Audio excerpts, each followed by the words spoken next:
자, 모의고사 6회의 이론 문제 1번 보시면은요. 주식회사 한공은 22년 10월 1일 날 장기 투자를 목적으로 주식회사 더존의 주식 100주를 주당 1,000원에 취득했습니다.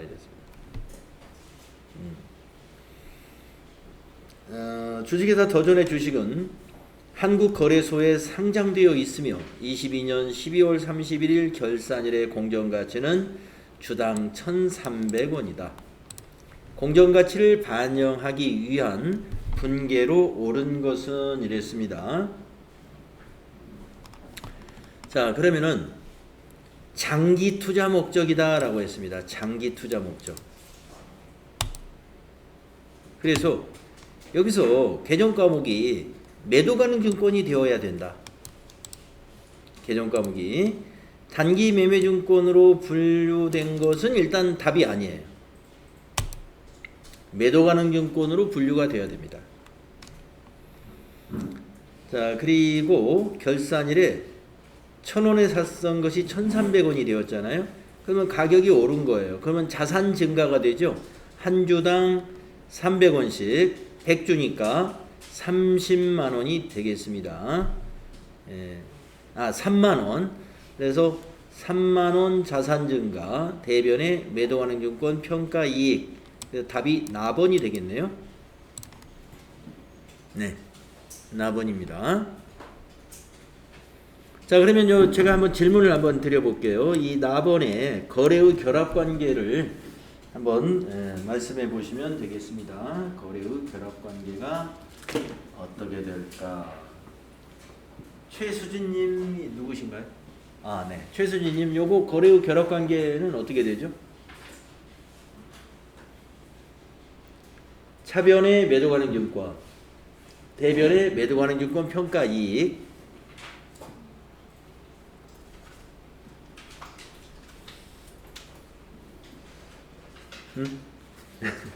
자, 매도 가능 증권은 자산입니다. 자산. 자, 자산을 차변에 기록하면 뭐죠? 자산 증가죠. 자, 그 다음에 매도 가능 증권 평가 이익 대변입니다. 이건 뭘까요? 네, 수익 아닙니다. 네. 수익이라고 할까봐 제가 물어본 거예요. 네. 개정 과목 이름이 뒤에 이익 붙었으니까 여러분이 수익이라고 생각할 수가 있어요. 단기 매매증권의 평가 이익은 수익입니다. 단기의 수익으로 손익계산서로 갑니다만은 매도 가능 증권 평가 이익은 수익이 아니고 자본이에요. 기타 포괄 손익, 기타 포괄 손익 누계액이라고 그러죠. 자본으로 분류되는 개정 과목이에요. 그래서 이거의 거래의 결합 관계가 어떻게 됩니까? 그러면 차변의 자산 증가 3만 원, 대변의 자본 증가 3만 원 이렇게 답변을 하셔야 돼요.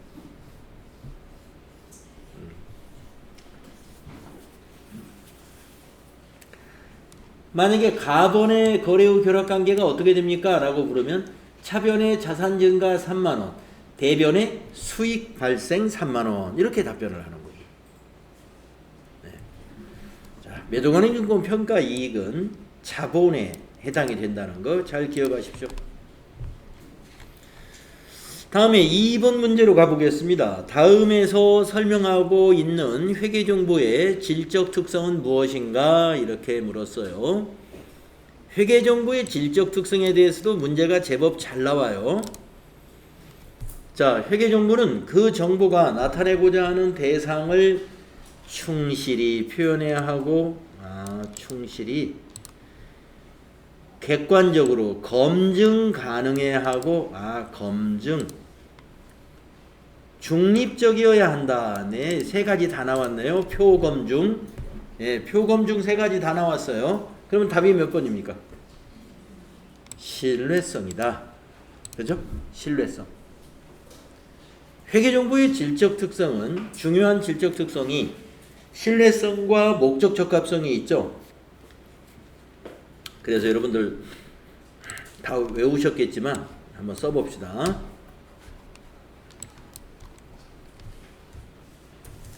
먼저 목적 적합성에 해당되는 하위 질적 특성은 예측가치, 피드백가치,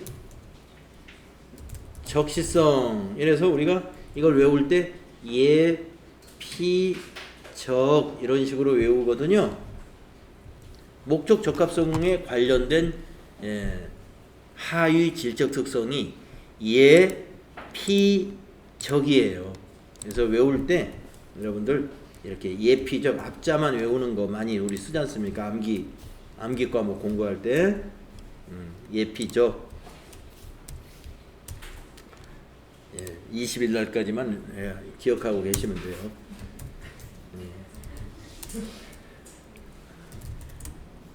신뢰성 하면은 지금 여기 2번 네모 박스에 있는 거 다 나왔어요. 신뢰성이 이게 뭐냐면 표현의 충실성을 말하는 거예요. 표현의 충실성. 그 다음에 검증 가능성,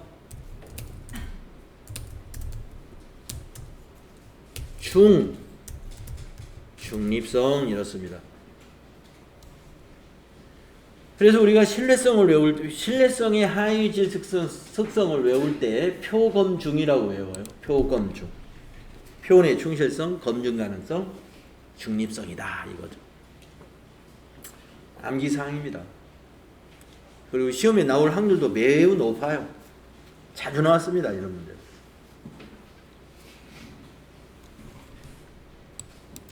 그래서 회계정보의 질적 특성 무엇이냐? 읽어보니까 표현의 충실성 나왔고 검증 가능성, 중립성 다 나왔단 말이에요. 그 신뢰성을 얘기한 거예요. 자, 다음에는 3번 문제를 보겠습니다. 다음은 주식회사 한공에서 보관 중인 결산 시점의 자산 내역이다. 재무상태표에 현금 및 현금성 자산으로 반영되는 금액으로 오른 것은, 자, 현금 및 현금성 자산 따져보겠습니다. 지폐, 주화, 이거 현금이죠. 포함해야 되고, 거래처가 발행한 당좌수표는 현금이나 마찬가지예요. 우리가 개정 과목을 이걸 현금이라고 개정 과목 분류하죠. 세 번째, 양도성 예금 증서는 이제 금융 상품인데요. 22년 1월 1일 날 취득을 했는데 24년 2월 20일이 만기인 예금 증서입니다. 그러면 만기가 2년이네요. 2년. 우리가 현금성 자산에 포함할 수 있는 금융 상품은 취득일로부터 만기가 언제까지죠? 3개월. 그렇습니다. 현금성 자산에 포함될 수 있는 금융상품 취득일로부터 3개월까지 만기가. 그러니까 이거는 아니에요. 그 다음에 네 번째 거 보세요. 거래처에서 수취한 약속어음 만기가 2개월짜리다. 어음은 금융상품이 아니에요. 매출 채권이라고 하죠. 그래서 어음은 현금이 현금성 자산에 포함시켜서는 안 됩니다. 주식도 포함시키면 안 돼요. 그래서 어음과 주식은 아니다.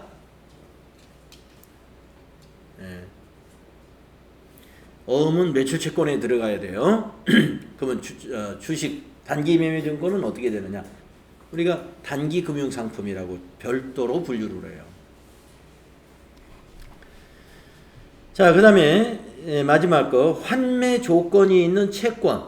네, 채권은 이거는 만기가 3개월 이내라면은 현금성 자산이 될 수 있습니다.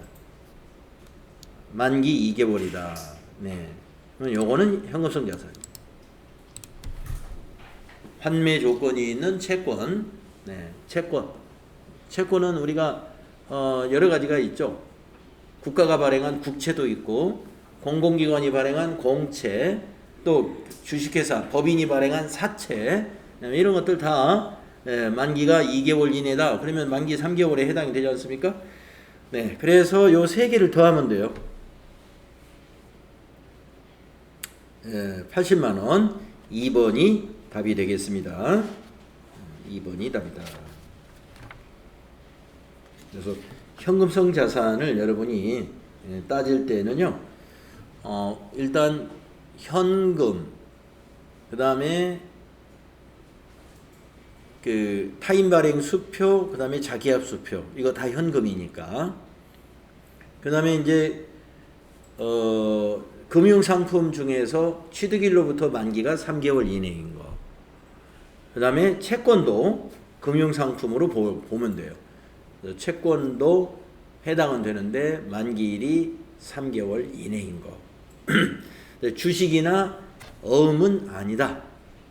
현금성 자산이 될 수 없다. 이렇게 알아두시면 되겠습니다. 2번이 답입니다. 다음에 4번을 보겠습니다. 다음은 도매업을 영위하고 있는 주식회사 한공의 4월 상품 관련 자료입니다. 4월의 매출 원가는 얼마인가 이랬습니다. 선입선출법으로 매출 원가를 구하시오. 그러면은 우리가 매출을 언제 했는가 보니까 4월 25일 날 매출을 했는데요.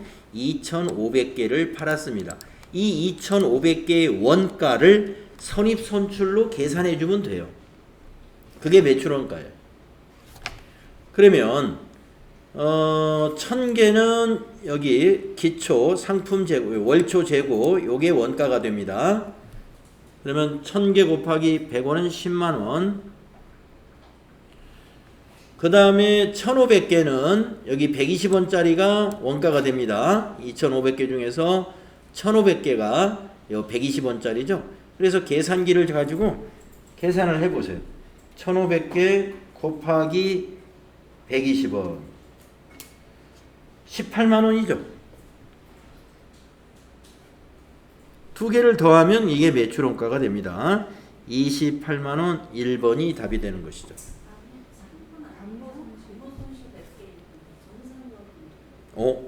밑에 걸 안 봤네요. 네. 자, 이렇게 문제를 끝까지 안 읽어보면 틀려요. 자, 이걸 감모손실을 안 읽어봤어요. 자, 감모손실이 100개인데 모두 정상감모래요. 자, 재고자산 감모손실, 정상감모는 매출원가에 포함한다. 비정상감모는 영업의 비용이다. 이거 알고 있어요. 그래서 100개가 전부 매출원가에 포함시켜야 돼요. 그걸 계산을 안 했어요. 자, 그러면 100개는 재고가 어떻게 나왔어요? 선입선출이니까 120원짜리죠? 120원짜리. 그래서 100개를 120원을 곱해요, 또.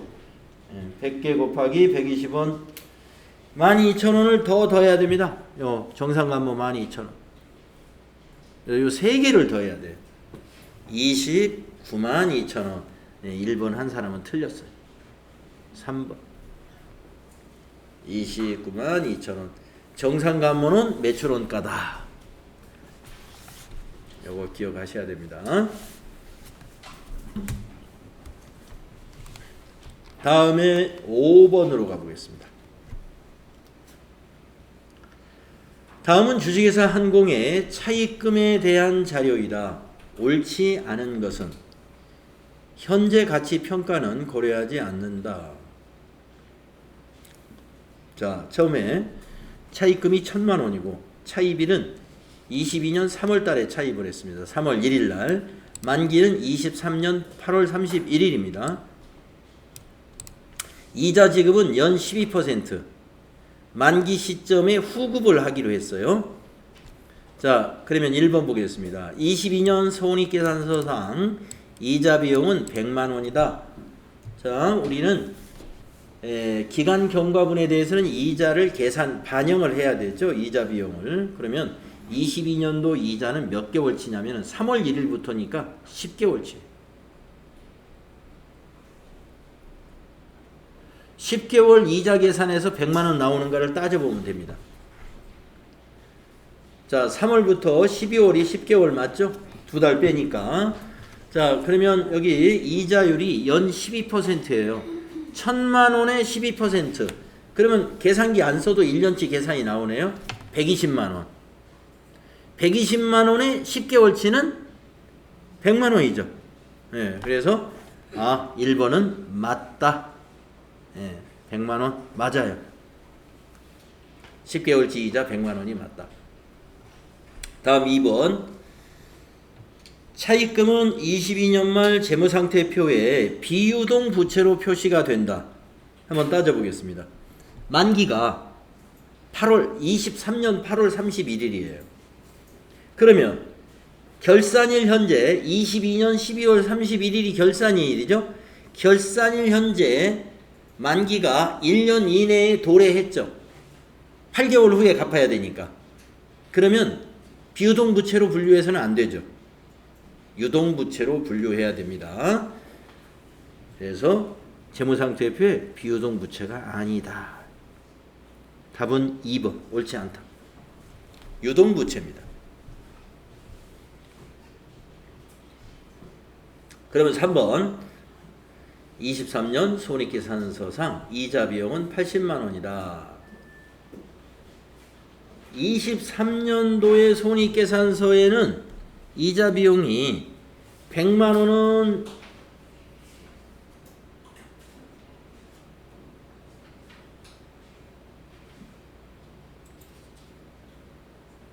네. 자, 10개월치는 그렇게 되고, 그러면 8개월치를 계산해야죠. 8개월치. 23년도는 이자가 8개월이잖아요. 그러니까 80만 원 맞죠? 월 10만 원이니까. 이거 맞아요. 그 다음에 4번. 23년 말 재무상태표에 표시되는 차입금은 없다. 그렇죠. 23년 말에는 8월 31일이 만기니까 갚아버렸기 때문에 재무상태표에 차입금은 없겠습니다. 자, 옳지 않은 거 2번 확실하죠? 자, 6번 문제로 넘어가 보겠습니다. 다음 자료에 의한 영업이익은 얼마인가 이랬습니다. 영업이익을 계산해라 하는 문제죠. 자, 영업이익은 매출액에서 매출 원가와 판매 관리비를 빼야 돼요.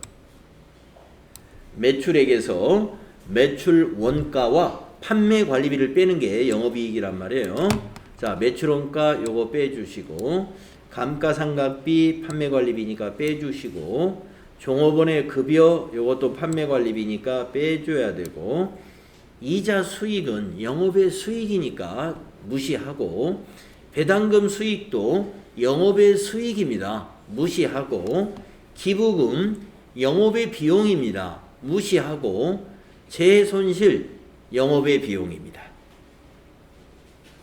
그래서 요 두 개만 매출원가까지 요 세 개 빼주시면 되겠네요.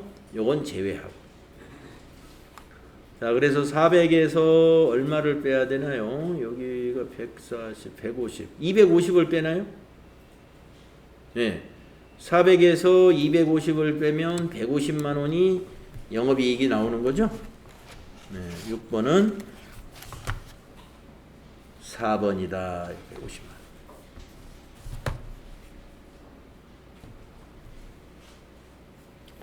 이자 수익, 배당금 수익은 영업의 수익, 기부금과 재손실은 영업의 비용. 그렇기 때문에 영업이익과는 관계가 없는 거예요.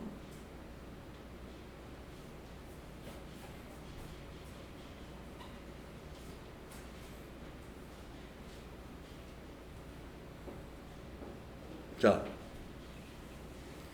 그러면 영업이익이 150인데 여기서 더 나아가서 영업이익이 현재 150이에요. 150만 원이에요. 자, 요 문제 또 풀어보세요. 법인세, 차감전, 순이익은 얼마입니까? 네. 자, 문제 풀어보세요.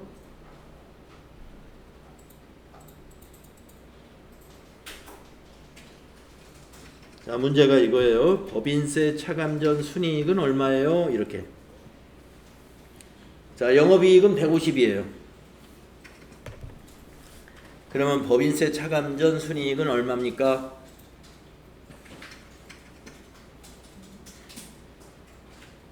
계산해 보세요. 저도 계산해 볼게요.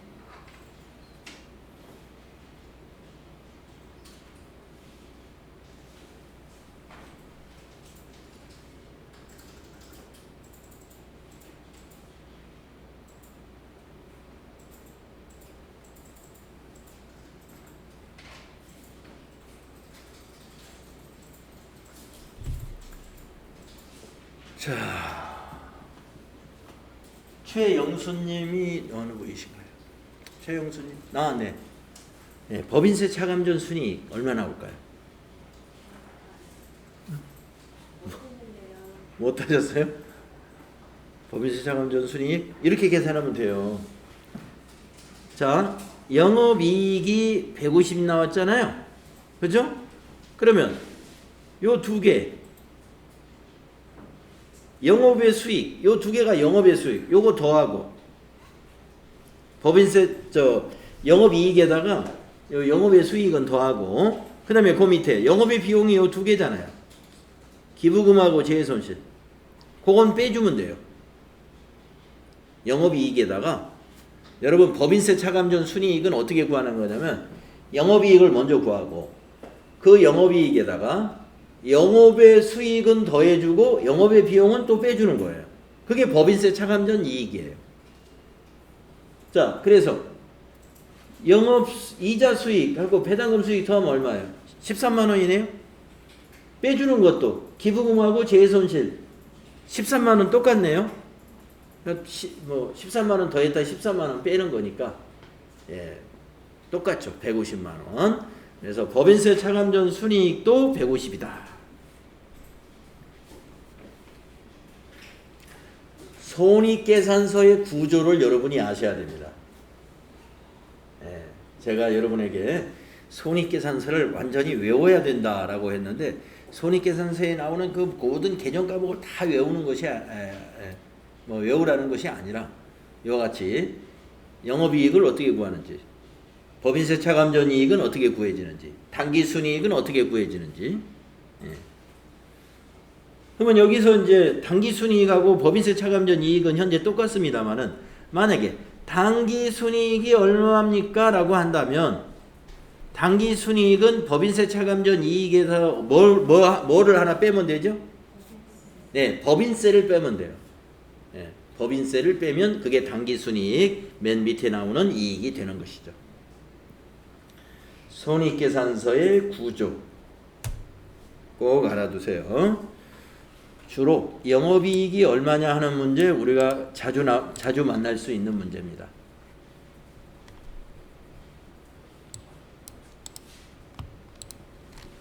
자, 다음은 7번 문제를 보겠습니다. 주식회사 한공은 결산일에 대여금에 대한 이자 미수액 2만 원과 사무실 임차료 미지급액 3만 원의 처리를 누락했습니다. 재무제표에 미치는 영향으로 옳은 것은 이랬습니다. 이런 문제가 꽤 어려워요. 자, 대여금에 대한 이자 미수다라고 하면 여러분이 대여금이 빌려준 거지 이자가 뭐예요? 이자 수익이구나. 자, 이자 수익 2만 원입니다. 2만 원. 이것을 누락했어요. 그러면 이 한쪽이 이자 수익이면 차변은 뭐예요? 미수 수익이에요. 미수 수익, 한쪽은 차변이 미수 수익입니다. 그 다음에 자, 대여금에 대한 이자 미수액 2만 원을 누락했고, 그 다음에 사무실 임차료가 비용이죠. 임차료 미지급액 3만 원을 누락시켰어요. 그러면 차변의 임차료 비용이죠. 3만 원 이거 누락시켰어요. 대변의 개념감은 뭘까요? 미지급 비용이에요. 미지급 비용. 미지급 비용 3만 원 이거 누락시킨 거예요. 자, 그러면 이제 가번부터 한번 따져보겠습니다. 요 두 가지 회계 처리를 지금 누락시켰는데 가번부터 볼까요? 2만 원의 자산의 과소. 자, 여기서 자산이 뭐냐? 요 미수수익이 요게 자산이에요. 미수수익이 자산인데 누락시켰으니까 과소 맞네요. 가번 옳은 것입니다. 다음에 나번 3만 원의 부채 과대. 자, 여기서 부채가 요건데 미지급 비용이 부채인데 이걸 누락시켰으니까 과대가 아니죠. 누락시키면 미지급 비용을 누락시켰으니까 과소가 되죠. 그 다음에 다번을 봅시다. 2만 원이면 이제 위에 거잖아요. 2만 원의 수익이 과소. 네. 이자 수익, 요게 수익이지 않습니까? 발생시켜야 되는데 누락했으니까 과소. 맞죠? 그 다음에 라번 3만 원의 비용의 과대. 자, 비용이 여기 임차료가 비용인데요. 누락시켰어요. 3만 원을. 그러니까 과대가 아니라 이건 과소. 따라서 옳은 것은 가와 다입니다. 가와 다 2번이 되는 것이죠. 네, 7번 문제 그렇게 쉬운 문제는 아니에요. 네. 그러나 이 정도까지 할 수 있어야 됩니다. 네, FAT 1급에서 이런 문제를 내는 것은 우리 FAT 1급을 준비하는 분들은 이 정도까지는 회계 처리가 가능해야 되고 이것이 누락했을 때 회사에 미치는 영향이 어떠한 영향이 있는가도 판단할 수 있어야 된다.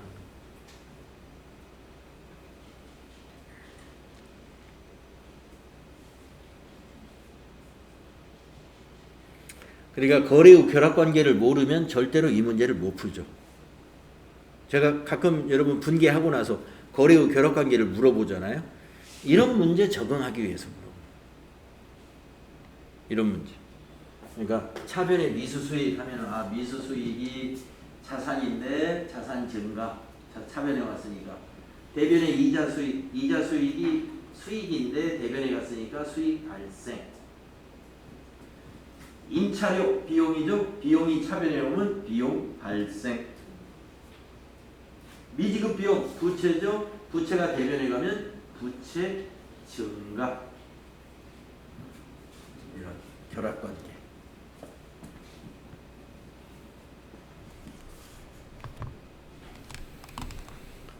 네, 이해 가셨나요?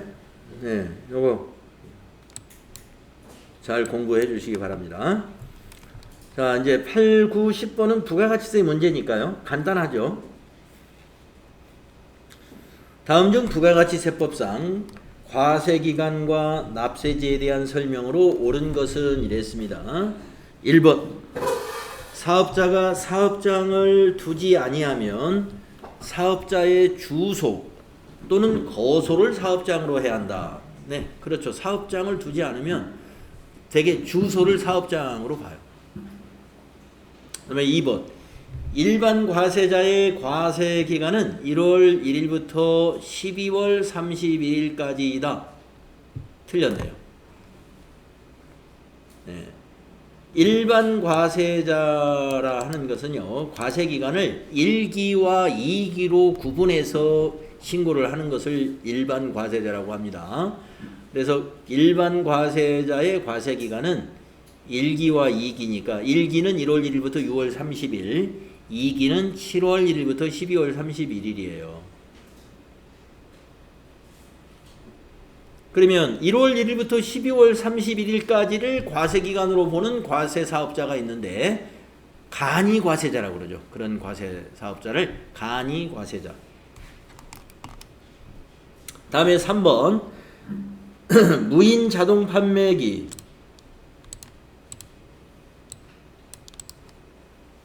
무인 자동 판매기를 통한 사업은 무인 자동 판매기가 설치된 장소가 사업장이다. 아닙니다. 어디가 사업장일까요? 사무소. 업무를 총괄하는 사무소가 사업장이에요. 그 기계가 있는 데가 사업장이 아니에요.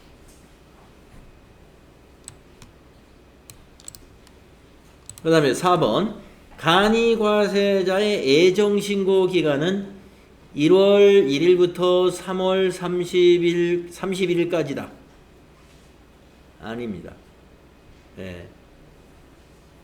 간이과세자는 원칙적으로는 애정신고가 없어요.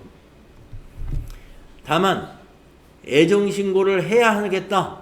고지가 너무 많이 돼가지고 이건 내가 애정신고해서 세금을 조금만 내야 되겠다라고 한다면은 애정신고는 할 수 있는데 7월 1일부터 7월 25일까지입니다. 애정신고 기간? 네, 맞죠? 예, 간이과세자는 애정신고 하려면 신고 납부 기간이 7월 1일부터 7월 25일 사이에 하는 거고요. 예, 간이과세자의 애정 신고는 원칙적으로 없는 겁니다. 이거 틀렸어요.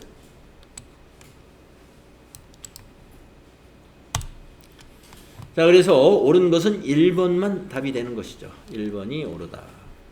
다음 9번을 보겠습니다. 다음 중 부가가치세 면세 대상이 아닌 것은 이랬어요. 수집용 우표는 과세예요. 답이 1번이네요. 면세가 아닙니다. 우리가 그냥 우표는 면세예요. 그냥 우표. 그런데 수집용 우표는 과세입니다.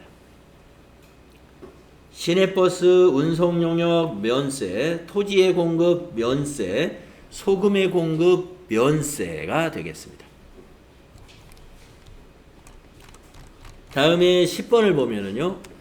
다음은 제조업을 영위하는 일반 과세자 주식회사 한공의 22년 제1기 부가가치세 애정신고 자료이다.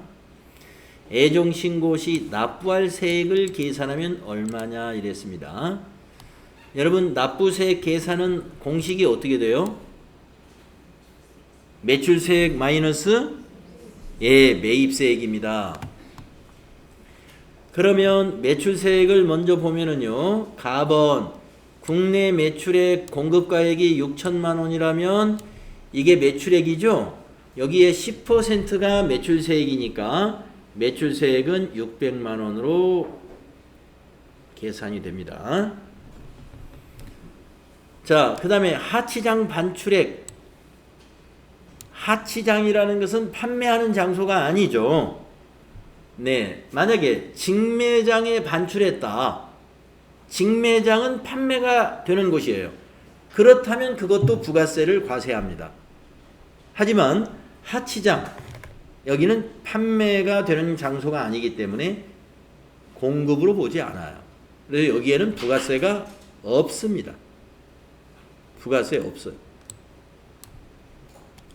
자, 가나가 매출과 관련된 것인데 나번의 하치장 반출액에는 부가세가 없습니다.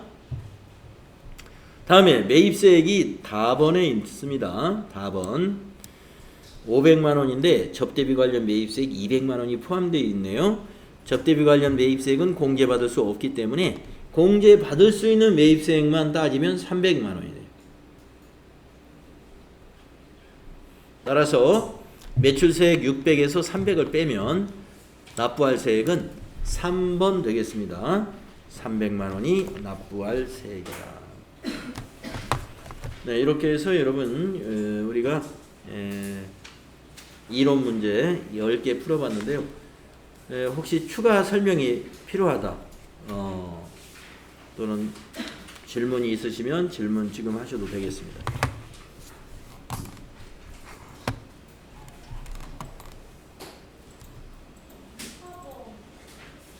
네, 4번 한 번 더 설명드릴게요. 4번이 네, 다음은 도매업을 영위하고 있는 주식회사 한공의 4월 상품 관련 자료이다. 4월의 매출 원가는 얼마냐라고 물어봤어요. 여러분 4월의 장부를 보여주면서 매출 원가를 계산하라는 문제가 나오잖아요. 그러려면은 선입선출인지 총평균법인지 이걸 알려줄 거란 말이에요. 선입선출법이면은 별도의 계산이 필요 없고요. 총평균법이라면 먼저 평균 단가를 먼저 구해야 돼요. 자, 여기는 선입선출이니까 평균 단가 구할 필요는 없고, 요 매출이 있었던 4월 25일이 2,500개를 선입선출법으로 장부를 정리해 나가는 겁니다. 자, 여기 1000개가 매출 원가가 되는 거예요. 그 다음에 여기서 1500개, 그래야 2500개가 되죠. 자, 그래서 1000개 곱하기 100원 하면은 10만원. 여기서 1500개가 나갔어요. 총 2500이니까 여기서 1000개, 여기서 1500개. 그래서 1500개 곱하기 120원을 또 합니다. 그래서 1500개 곱하기 120원 단가를 하면은 18만원이 나왔어요. 그래서 매출 원가가 28만원이겠구나 라고 했는데, 밑에 감모 손실이 또 있어요. 감모 손실이 뭐냐? 3000개에서 2500개를 팔았으면 재고가 500개가 남아야 되는데 재고가 400개밖에 없다 이거. 400개. 그 100개가 모두 정상감모다. 여러분, 정상감모라는 건 뭐냐면요, 관리가 정상적으로 되었음에도 불구하고 어쩔 수 없이 없어지는 것을 말해요. 어쩔 수 없이 없어지는 것. 그래서 이런 것을 우리가 관리를 정상적으로 하더라도 어쩔 수 없이 없어질 수밖에 없는 그러한 손실, 그러한 감모 손실을 우리는 매출 원가에 포함을 시켜야 된다 이겁니다. 그래서 100개를 매출 원가에 포함해야 돼요. 근데 100개 재고가 5일날 거 재고가 남은 거잖아요. 그게 한 개당 120원이에요. 그래서 100개 곱하기 120원을 하면은 12,000원이에요. 그래서 요 세 개를 다 더하는 거예요. 그래서 292,000원이다. 이렇게 계산합니다.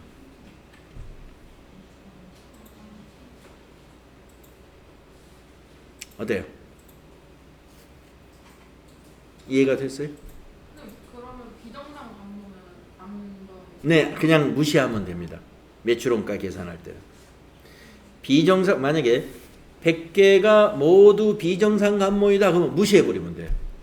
계산을 전혀 안 하면 되는데, 만약에 50개는 정상 감모, 50개는 비정상 감모입니다. 문제를 그렇게 냈어요.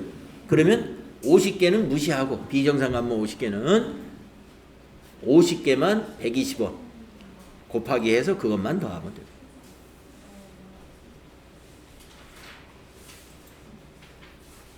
네. 또 추가 질문 있으면 말씀하십시오.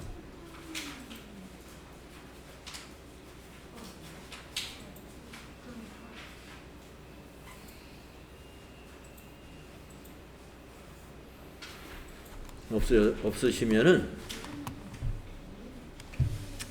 자, 진송가구로 여러분 로그인 해볼까요?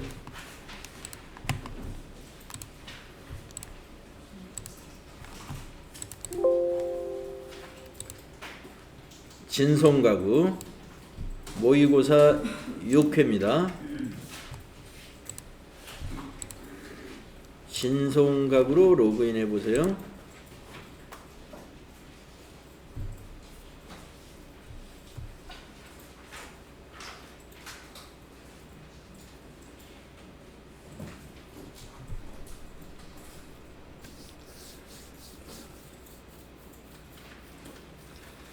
자, 여러분이 이제 문제를 이론을 풀고 나서, 자, 이론 풀 때도 시간이 오래 걸리는 문제는 패스하고, 내가 맞춰도 이건 틀릴 것 같다 이런 문제 패스해서 빨리빨리 넘어가 가지고 이제 실무로 오는데, 자, 실무에 와서도 이제 진송가구가 어떤 회사인지를 한번 읽어보고 봐요.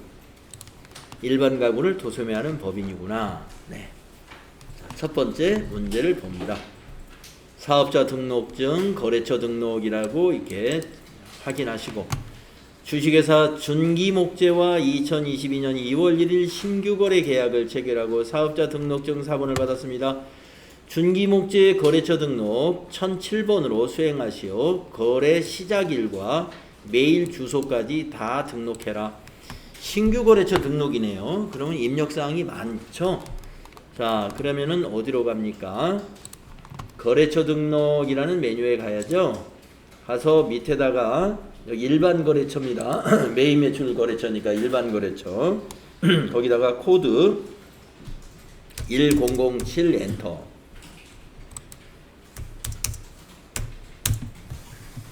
가로 열고 주식회사 준기목재.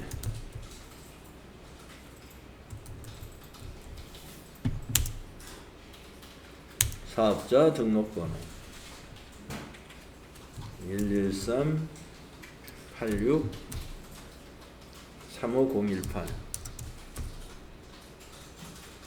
대표자 유준기 전체 동그라미 업태는 제조업 가구 우편번호 생략하시고 사업자 번호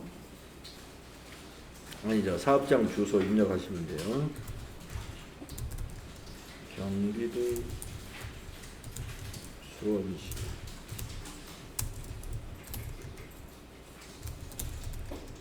예산은 10-7 예산은 1번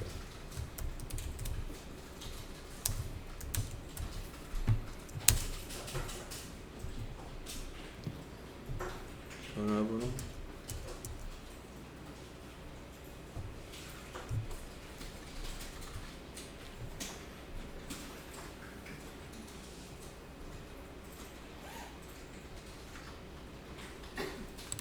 거래 시작일 입력해 주셔야 돼요. 2월 1일로 추가 사항에 이메일 주소도 입력해야 돼요.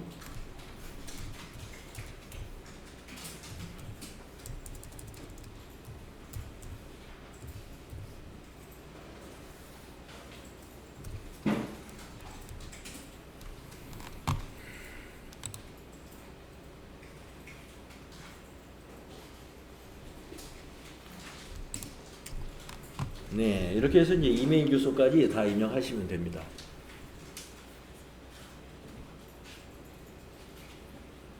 거래 시작일은 자료 설명일에 나와 있죠. 그래서 여기다가 2022년 2월 1일을 입력하시라 이런 얘기입니다.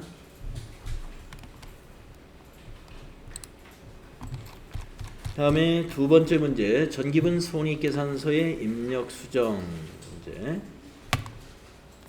한번 볼까요? 전기분 손익계산서 당기순이익이 맞을 때까지 고쳐야 돼요. 매출액은 맞았고 매출 원가가 맞았고 급여부터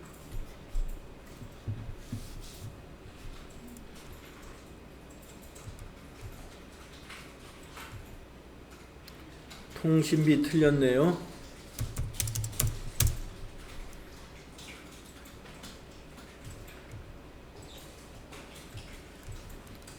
수선비도 틀렸네요.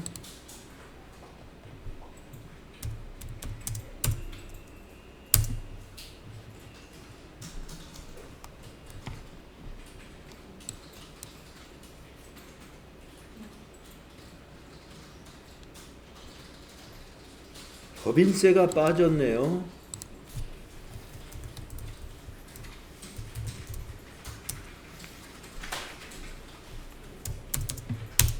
그리고 나서 맞춰보니까 맞았습니다.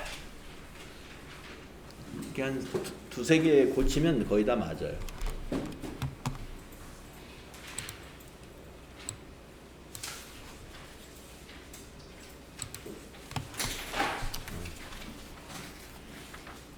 뭐 이거 하는데 문제 없죠? 전기분 손익계산서 고치는 거.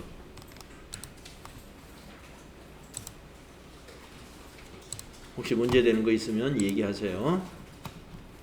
자, 거래처 등록이라든가 전기분 손익계산서 수정 문제에서 문제되는 거 있으면 말씀하십시오. 없으신가요? 자, 그러면 거래자료 입력 문제 또 해보겠습니다. 해진마트에서 직원 야유회에 필요한 간식과 음료를 구입하고 현금을 지급했습니다. 회사는 이 거래가 지출증명서류 미수치 가산세 대상인지를 검토하려고 합니다. 거래자료를 입력하시오. 영수증 수취명세서 1과 2 서식을 작성하세요. 자, 날짜는 7월 19일이고 일반전표에 입력을 해야 되겠네요. 일반전표 7월 19일. 일반전표 7월 19일. 자, 구분은 출금.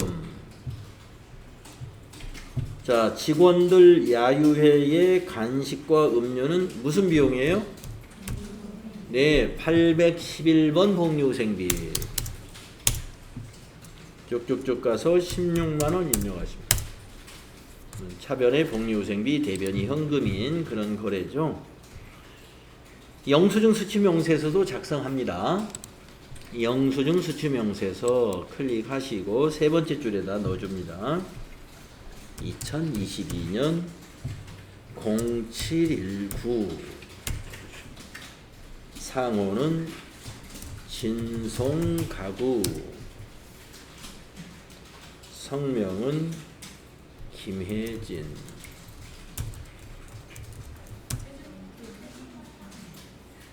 네?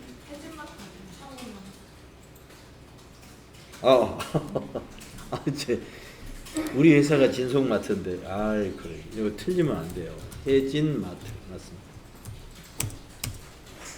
사업장은 인천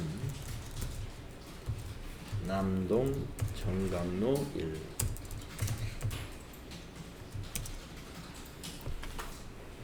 (211) (14) 245 17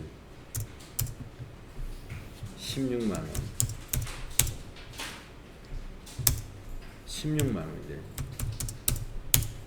자, 9분에 이거 간식 사는 거는 해당 사항이 없어요. 지나가시고 811번 복리후생비 저교에는 간식 음료 구입, 간식 음료 구입 이렇게 쓰시면 되겠습니다.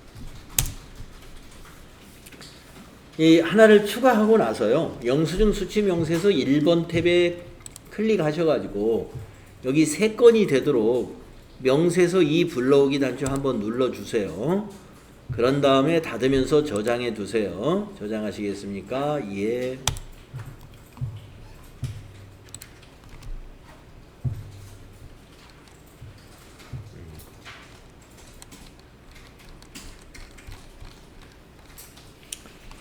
자, 1번 문제는 그렇게 하시면 되고요. 2번 통장 사본에 의한 거래 입력.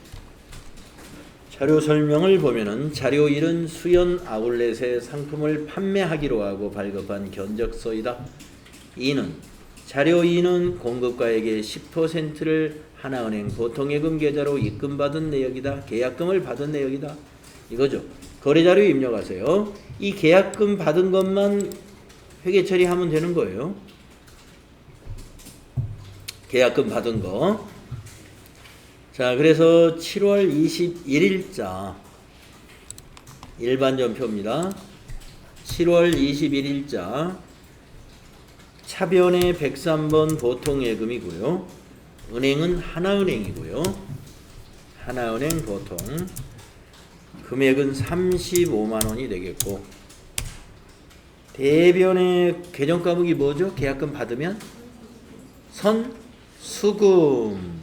네, 선수금이에요. 선수금. 거래처를 수연 아울렛에서 받은 겁니다. 거래처는 수연 아울렛으로 코드란에 꼭 입력해야 돼요. 35만원 선수금이 되겠습니다. 거래처 코드 꼭 넣어야 됩니다.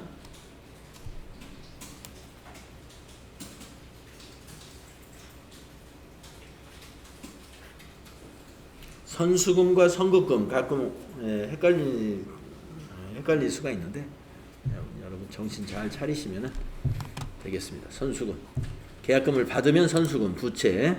우리가 계약금을 지급했을 때는 차변의 선급금, 자산 증가가 된다. 자, 페이지 넘어가서 다음 문제 보겠습니다. 3번 전자어음 발행이다 라고 되어 있습니다. 7월 31일 주식회사 지나 인테리어의 외상매입금을 전자어음을 발행하여 지급했다. 거래자료 입력하시오. 자금 관련 정보를 입력하여 지급어음 현황에 반영하시오. 등록된 어음을 선택하여 사용할 것. 그렇습니다. 외상매입금이라는 개정 과목이 있고 그 다음에 지급어음이라는 개정 과목 있습니다.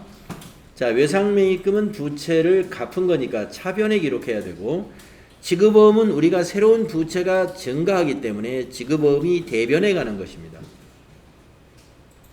맞죠? 자, 7월 31일 일반 전표에다가 7월 31일 차변에 251번 외상매입금 부채 감소예요. 자, 금액은 700만 원이고요. 아니 거래처를 먼저 내야지. 지나 인테리어 700만 원. 대변이 지급어음입니다. 252번. 거래처 지나 인테리어 똑같아요. 5002번. 금액 700만 원.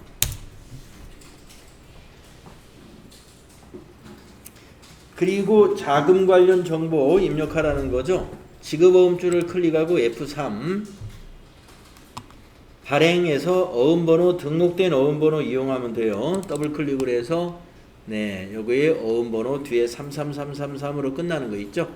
확인. 그리고 엔터 치고 발행일은 7월 31일 맞습니다. 또 엔터 치고 만기일을 고쳐야 됩니다. 2022년 0930으로 고쳐주세요. 예, 지급은행에서 그냥 엔터 이렇게 하시면 되겠습니다. 만기일 고쳐야 됩니다.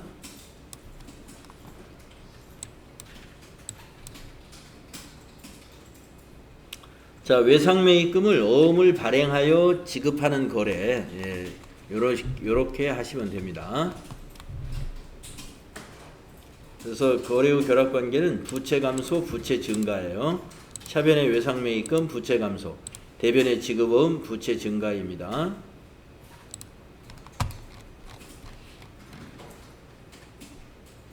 다음은 그 밑에 기타 일반 거래 보시면은요.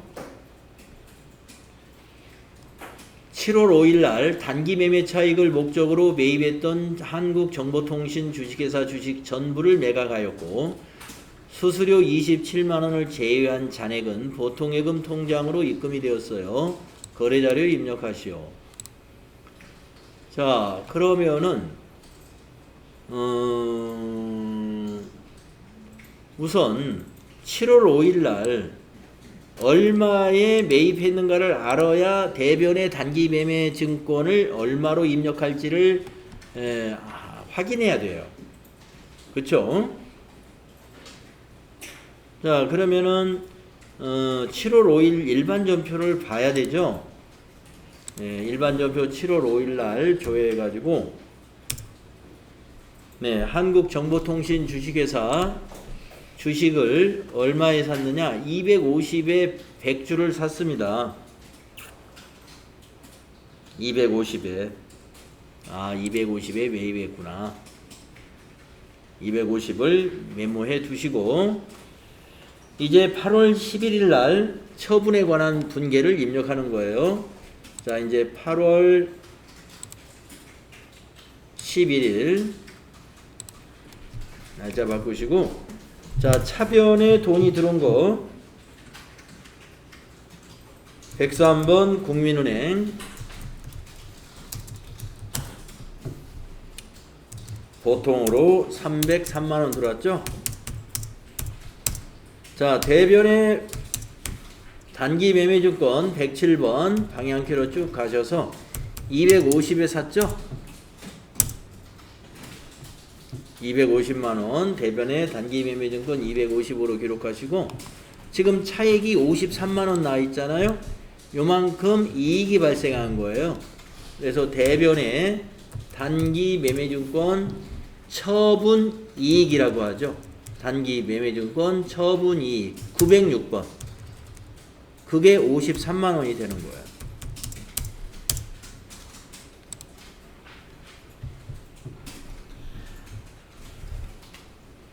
수수료 27만 원은 왜 분계가 안 일어나느냐? 수수료 27만 원은 이 단기 매매증권 처분 이익에서 차감시켰습니다. 원래는 27만 원 포함하면 80만 원 이익을 본 거예요. 이 단기 매매증권 250에 사가지고 330만 원에 팔은 겁니다. 250에 사가지고 가격이 올라가지고 330에 처분을 한 건데 돈 들어온 건 303만 원이 들어왔어요. 수수료 때문에. 그래서 수수료는 별도의 분계를 하지 않고 단기 매매증권 처분 이익에서 차감시키는 식으로 회계 처리해야 돼요. 수수료 비용 따로 처리하면 안 됩니다. 여기서 단기 매매증권을 관련해서 수수료 비용 따로 처리할 때는 취득할 때만 아시죠? 단기 매매증권 취득할 때 그 수수료는 수수료 비용으로 처리해요. 영업의 비용이니까 900번대로. 그런데 지금 이 처분하는 거 있죠? 처분할 때 수수료는 수수료 비용 처리하지 않는다. 단기 매매증권 처분 이익에서는 차감시키고 처분 손실이 났으면 거기에다는 가산시킨다. 요걸 알고 계셔야 돼요.